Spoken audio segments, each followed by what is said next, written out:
Evan was tired. Years spent sailing oceans, chasing storms, and burying memories in every port. He came to the village by the cliffs, hoping to disappear, quietly. But something about that place whispered to him, the sea, the wind, and the lighthouse that hadn't shone in decades.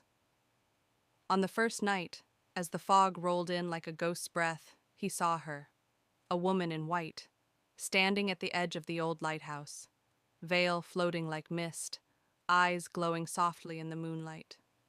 She didn't speak. She didn't run. She only smiled, and vanished when he blinked.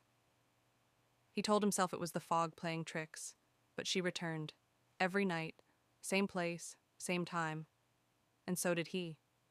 They never exchanged names. She asked about the sea. He told her stories.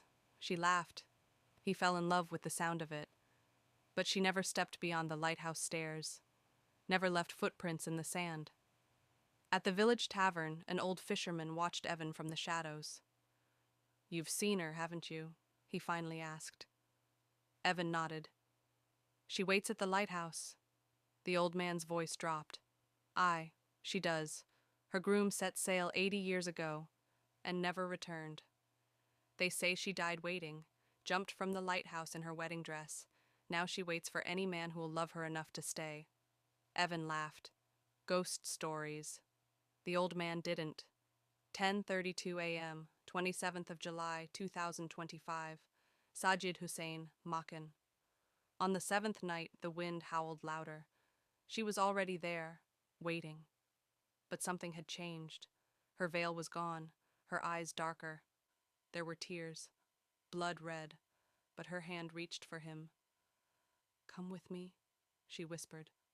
Her voice was the sound of waves and weeping. Without thinking, Evan stepped forward. He kissed her hand, and the sea roared behind him. Morning came.